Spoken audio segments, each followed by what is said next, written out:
I find that I'm a person who Yesterday, I talked about a Twitter exchange between James Lindsay and Carl Benjamin, where Carl Benjamin definitively won the exchange. Today, I'm going to be talking about a Twitter exchange between Carl Benjamin and myself on the nature of protest and the French Revolution, where I think the outcome was different. But before I get into that, I should probably explain how this arrived. First of all, these things go around on Twitter sometimes where this guy said, which history opinion will get you like this? And then there's a guy saying, yes, you're all wrong. And then he's completely surrounded by people. And my tweet was this. I said, that protest is literally always a waste of time, money, effort, and energy. I take this view with me to the grave, I said. And, well, obviously you can imagine that got people talking. But why do I think this? Well, first, let's get into what is a protest. A protest typically is when you ask the government for permission to march up and down the street with a placard saying, down with all this. Down with all the... Damn you, government. You've done something that I disagree with. And I want a right to march up and down with a sign showing that I disagree with what you've done.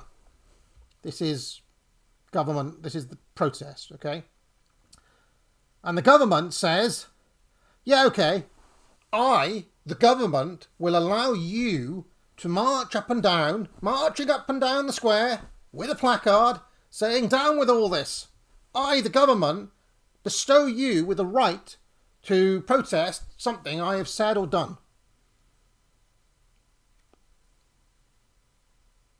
This is ridiculous. Think about what a pathetic action this is. Now, you might be thinking, well, what about all those left-wing protests that get somewhere? The trouble is with the left-wing protests is that many times they're astroturfed. Many times it is the state literally paying actors to go out and protest to argue for something they already want to do. A very good example is on the net zero thing. The government wants to do net zero stuff. It pays protesters to get out in the street and say, you're not doing it, we want net zero stuff. Remember, if you're pushing at an open door, you are not a radical. And there's a long history of this. I made an appearance with Aaron McIntyre a while back where I looked at the history of civil rights and the history of the spooks being involved in civil rights protests to basically maneuver it into a position where they were pushing at an open door, they were pushing at things that people like Lyndon B. Johnson then enacted. They wanted to do it, they needed a pretext to do it, they needed to manufacture consent to do it, so they, astroturfed a few protests, made big things happen, Capitol Hill, etc. They can be pretty big, these protests, right? But they're basically, whenever you see the left out marching in unison, it's usually for something that the government has either already announced it's going to do, and therefore they're protesting, do it faster, or they're not doing it fast enough or something like that. But the point is, they're knocking at an open door. You will notice, by the way, that when the left march, in cases where they're not being astroturfed, pro-Palestine marches as an example, the truncheons come out. Power doesn't want that. That gets shut down. When it was BLM back in 2020, kneeling policemen. Now it's pro-Palestine. Get the truncheons out, lads. So the left got a bit of a reality check there. That was the left not being astroturfed. That was the left not with the usual mechanisms behind them, because power was against them on that occasion. And you can always see the difference. Even during the lockdowns, we saw state did not like the lockdown protests. Okay? But anyway, point is, protests seldom, if ever, achieve anything unless it's something that the state already wants to do by their very nature. You have to ask the state permission to protest. So then Carl Benjamin came into it, and we had a whole debate about the nature of the French Revolution. I'm going to get to all of that in a second. First, though, pick up a course at the academic agency. If you're really interested in what I'm talking about here, the course for you would be Foundations of Politics, where I go through all of this stuff in even more detail, elite theory.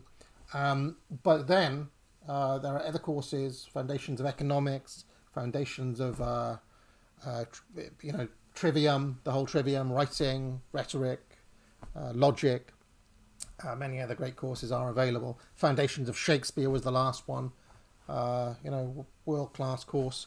So take all of these. I've never had people take them and regret buying one. So pick them up, and let's get on to this whole view of mine that protest is a waste of time. So first, this guy, Veracity USA, came up saying, "Oh look, the thing is, this is a weird opinion because rulers throughout history have always feared the raw strength and numbers of the common people." I simply said, please show evidence for this claim. Did leaders write down this fear? Did mass protests lead to kings being overthrown?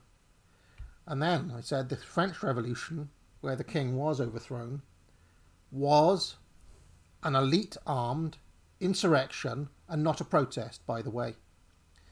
The French revolutionaries did not petition the king and say, we want the right to march up and down in the square or outside the Bastille with placards saying down with all this. We would like you, the king's permission to do this. No, they didn't do that. It was an armed insurrection led by a tight-knit, organised minority.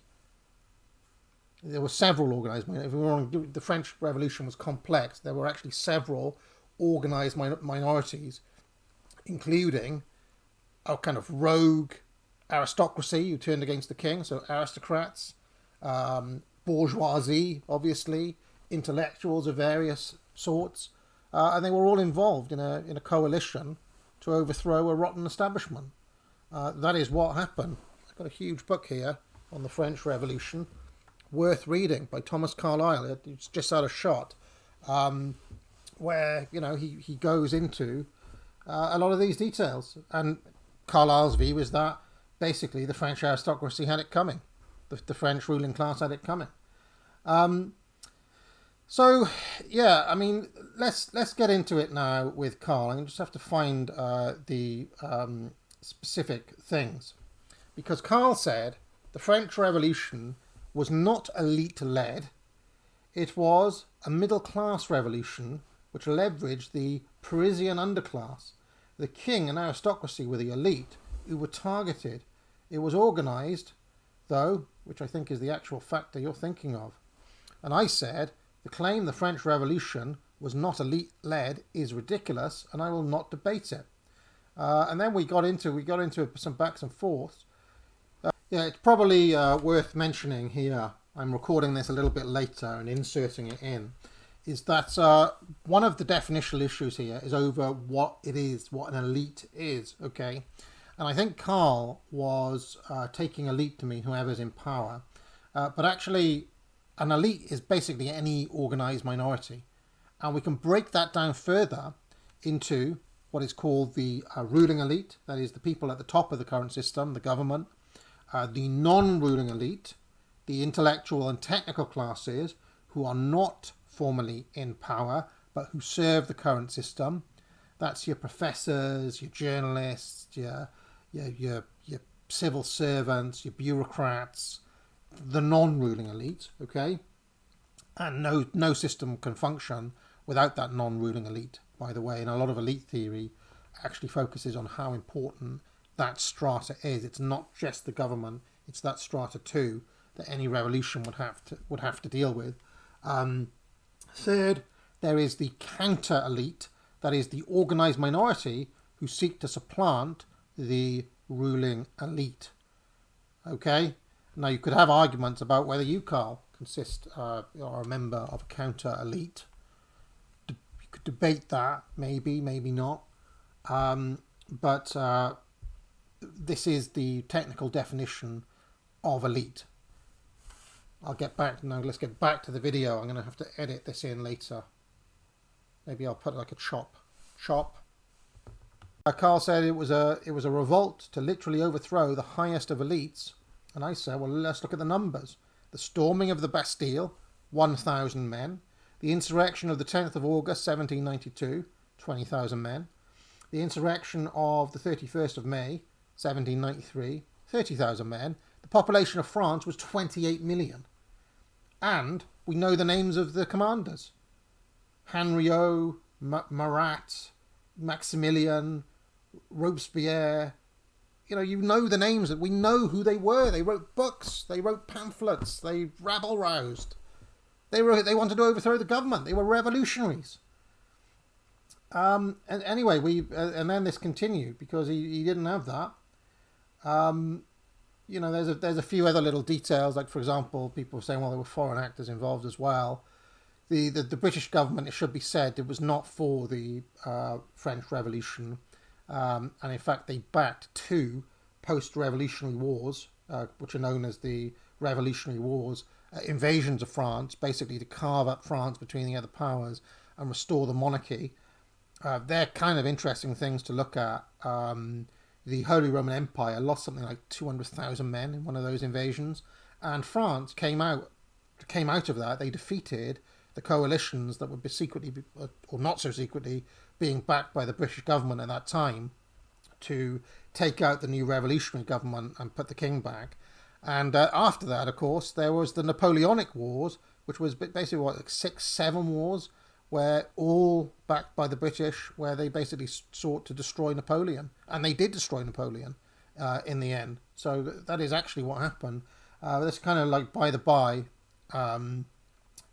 from the matter at hand here, which is specifically what was the French Revolution and how is it different from when people are talking about going to protest now. Okay?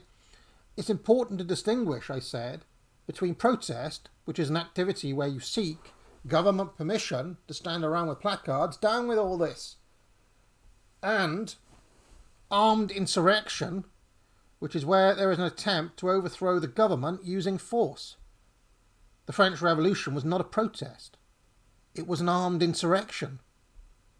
The storming of the Bastille and those two other insurrections I mentioned, they were armed. They had guys who'd turned, French guards and military men who turned on the government and declared for the rebels. This is very different from a protest. Okay, this is armed insurrection with a view of establishing a new government and replacing the old government.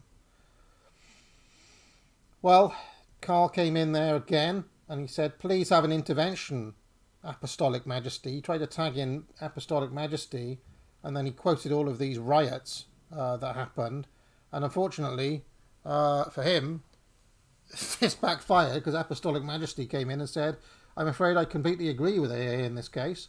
France is an instance where the oppositional society was consolidated across all quarters, from the artisans, the lower clergy, the liberal nobility, to the Prince de Sang, the Duke of Orleans, and the Master of the Oriental Lodge.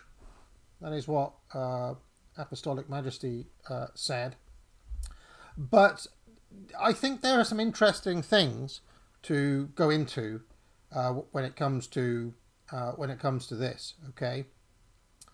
First is the nature of riots. Okay, so Karl, when I was drawing this distinction between the French Revolution as an armed insurrection and a protest, quote unquote, to Karl then brought in all these examples of prior kind of peasant riots that were occurring in France. Now, he cited many different examples.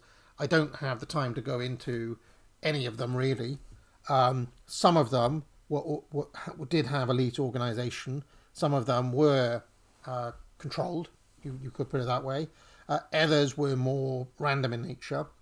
But what is the nature of a riot versus the protest and versus the insurrection? And that said, well, look, the definitions here are important. Definitions are important. And people have a habit of jumping or making jumps between distinct logical categories, which is what we're doing here, okay? A protest, I've already defined it in this video. It is placards by government permission.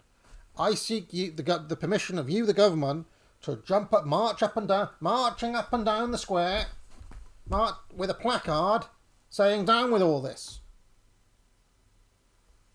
That's a protest. A riot basically can be described as peasant violence. Now, riots can be organised or they can be random, a rabble, basically, but riots involve violence. We saw riots in Southport last year. That was a riot, okay? That was people kicking over, and I think that the Southport riots were not coordinated. I think they were just kind of angry locals kicking over bins and things like that. That is a riot, definition, okay? Armed insurrection, or an insurrection, is an armed attempt to overthrow the government. And we actually saw one fairly recently in January the 6th, where the Biden administration tried to beg up what happened in the Capitol there as a quote-unquote insurrection, January the 6th. I think that was a misframing. I don't think that the people in Jan 6th were actually trying to overthrow the government. In fact, this is one of the things that caused me to write the best-selling book, The Populist Delusion, Buy It Now, because I remember they got into the Capitol building, and what are they doing? Taking a selfie. They didn't know what to do. They were just taking selfies of each other, or taking a selfie of themselves. I'm going to sit in Nancy Pelosi's chair and take a selfie. They didn't have a plan. They didn't know what they were doing. They were not actually insurrectionists or revolutionaries. Because if it was Fidel Castro and Che Guevara or Lenin and the Bolsheviks or any other actual revolutionary group that has happened in history, they'd have known what to do. They would have had a plan. They were organised. And an organised paramilitary group planning using guerrilla tactics to take over the government. Che Guevara, Fidel Castro, Lenin. Many other examples are available throughout history. This is not the same as what happened in Jan 6th, but other people claim it was an insurrection. Maybe it was just a really crap insurrection. You can argue about it. But you can see there's a distinct category difference between the armed insurrection to try to take over the government, the kind of peasant riot, okay, and the protest. And people have got a habit of kind of jumping between these things, right? They say, well, the reason you should go to a protest is because the French Revolution. The reason you should go to a protest is because, blah, blah, blah, blah. Now, maybe they think that a protest has the potential to turn into a riot or the potential to turn into an armed insurrection. I don't know. Strikes me that doesn't always happen. In fact, it almost never happens. Instead, let me tell you exactly what does happen at kind of mass protests. One, and this is the main thing, is that a huge amount of energy is expended and blown up into the ether. The banner case being the anti-Iraq march that happened against Tony Blair back in 2003, I think it was, led by the likes of Jeremy Corbyn, the Million Man March in London. They thought they'd have a huge victory. They patted themselves on the back. Oh, we're winning so much. Iraq war continued for another decade. Tony Blair won the next election again. And the energy that had built up, the anger and the energy that had built up against the Iraq war was dissipated. Because Tony Blair didn't actually care that 1 million people marched in London. As a true student of power, he knew it didn't make any difference at all. What else can happen at a mass protest? Well, because it's mass in nature, and because even in times where they are organised, even when you've got captains on the ground, there are a lot of moving parts. There are a lot of unknowns. There are a lot of things that can go wrong. It can be infiltrated by bad actors, by the feds and so on, who can basically just do things like start a fight or insert people into the crowd to, say incendiary things, then use that as a pretext to have a go at that, to bring in legislation against this group or that group. These are all tactics that have been used. You don't actually know what can happen at a mass event, and as a result, all the cards are in the hands of the government, whose permission, let's not forget, you have sought to do this. Okay, you're simply just empowering the government more with one of these sorts of protests. Now, I suspect what may be behind this is the forthcoming mass rally that is taking place in London, led by Tommy Robinson. And as far as I know, Carl is talking at that event. And maybe Carl feels the need to defend the notion of protest because he is planning to go to this. Okay. Now, I should say definitions are important. Remember, the event that Tommy is holding is, strictly speaking, not a protest. It is a rally. I guess that's what you'd call it. What is the difference between a rally and a protest? A rally is where a large group of the public assemble in a space, in a public space, and there are speeches held there. I'm also against these, by the way, and I'll explain why in a second. But I suspect that Carl may be motivated to justify his own attendance at these sorts of mass events. Why don't I like them? Okay, why don't I like the mass rally? Well, even more than the mass protest, the scope for the people with power to disrupt or to cause trouble or to, do disruptive things at these sorts of events, to frame it in whichever way they wish for the media, is quite large. Okay, so that's one issue. Another issue is to do with the nature of crowds in and of itself. Now, here I'm speaking not from the perspective of the organisers of the event in Tommy's. I mean, I don't know who's organising Tommy's event. Maybe it's just Tommy himself, right? But I'm talking from the point of view of being a member of that crowd. Okay, so let's just pretend you're a member of the crowd who's gone along to this event in September. Okay.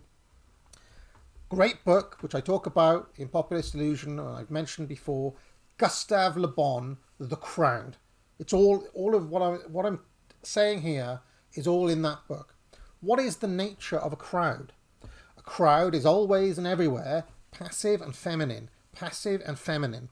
Because the speakers who get up there, and I can't remember if Jordan Peterson is going to this, Tommy. I think Jordan Peterson may be ill or something, so he's not going, but Jordan Peterson, for example, is one of the speakers who's going to speak at the Tommy rally, okay?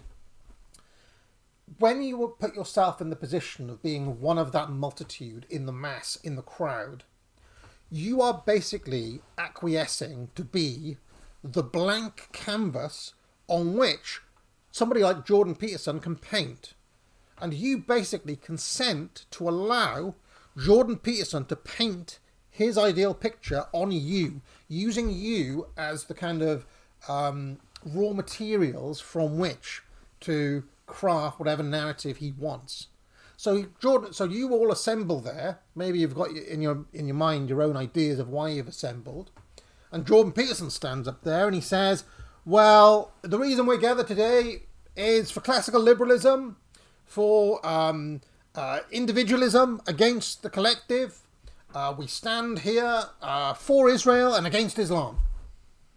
That's the Jordan Peterson speech, something like this, okay? And you now have basically given consent to that message. Because when Jordan Peterson speaks, he speaks for you, for the crowd. He basically imprints his own message on you. And that is the relationship between the speaker and the crowd at a mass event. And again, you can go through it. When the Russian Revolution happened, the Russian Revolution did not happen for quote-unquote communism. The Russian Revolution was an overthrowing of the Tsar. Crowds were assembling, and then Lenin got up there and said, what we stand for is we stand for the dictatorship of the proletariat, the Bolshevik takeover, and for Karl Marx. Yeah! That's basically what happened. He co-opted the energy, the anti-Tsarist energy, he co-opted that, and, well, the rest is history. It wasn't without a fight, obviously, but that is basically what happened. So when you're going along to the Tommy rally, You basically sign up for whatever it is that those guys on the stage say. So if those guys on the stage want to say, the England flag is a flag for everybody, and here's a Jamaican guy waving the England flag and the Jamaican flag, because really what we're about is in England for everybody. What we really want is liberal, classical, liberal values. Okay? And what all we're against here is the woke left, and specifically we're against Islam. We're against those Islamists. They're the issue. I guarantee you that maybe half of the speeches at the Tommy rally will have that as a message. Now, if that's a message you agree with, sure, go ahead, go to the rally.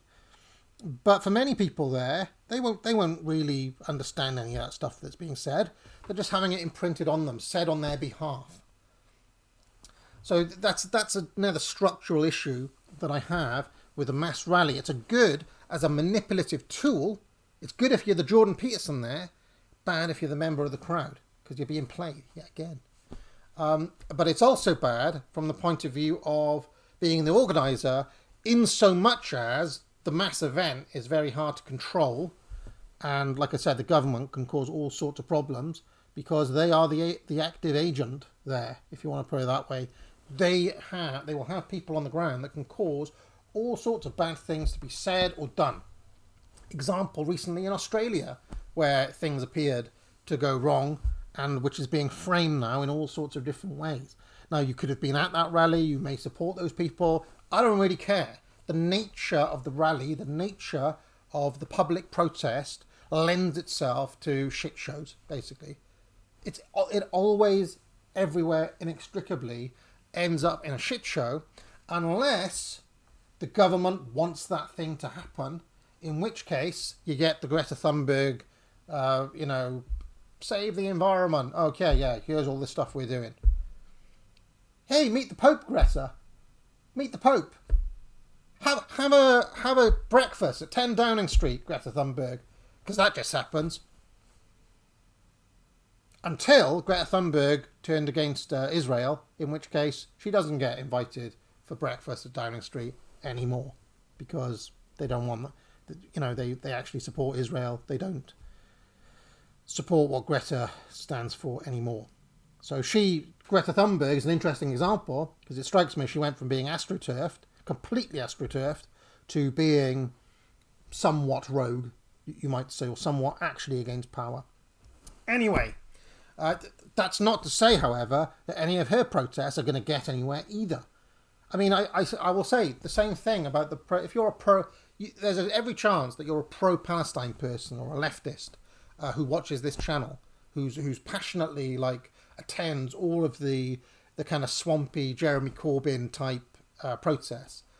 What do you hope to achieve with any of those protests? What's the point of them? Is it actually going to change government policy? No, it's not. No, it's not. And in that case, it's not even in the British government's purview to change what's happening there. They already don't hardly send any weapons to them. So those protests also, by the way, are a waste of time. They never get anywhere. I'm an equal opportunity anti-protest voice, friends, because it's just crap. It doesn't achieve anything. Now, you could make a kind of argument to say, well, the thing is, AA, maybe organising protests and rallies are a pretext to all the other things. They're giving experience, they're giving XP in organisation. They're giving us kind of, and it's a morale boost. It's a morale boost and it gives experience and morale boost. I could see some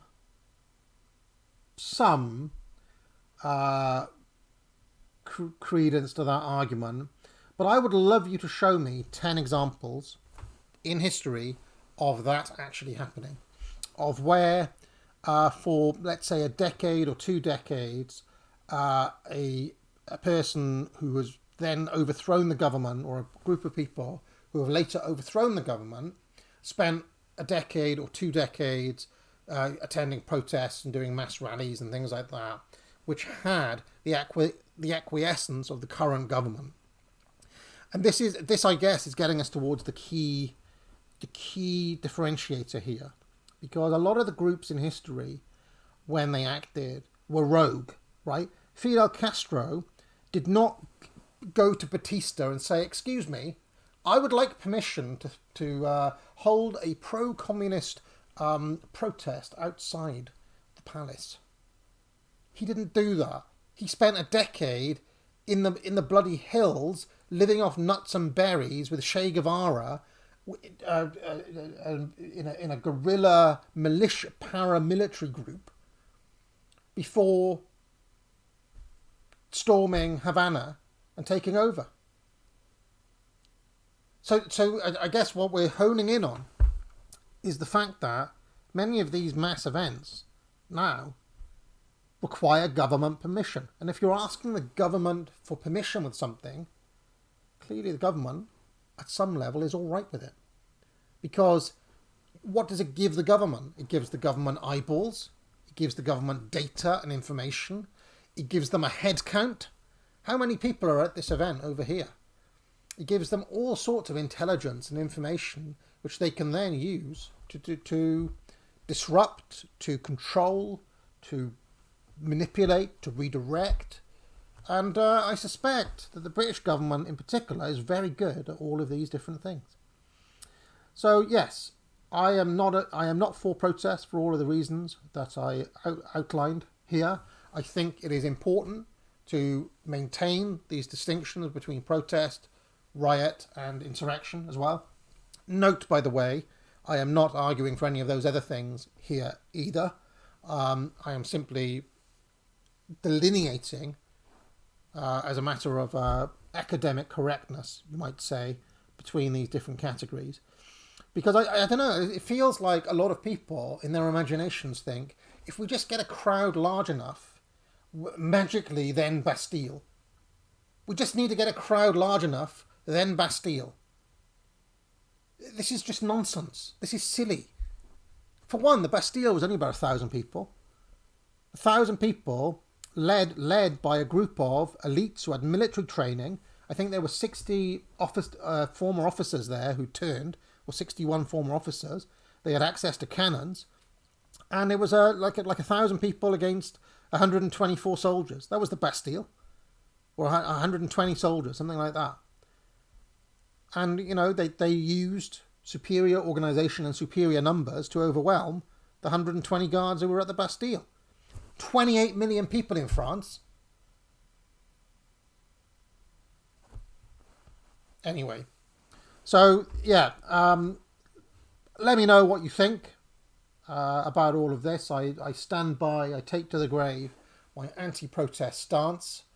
Pick up a course, like I said, Foundations of Politics in particular, if you're interested in this topic. Many other great courses are available, and I'll see you later on for office hours.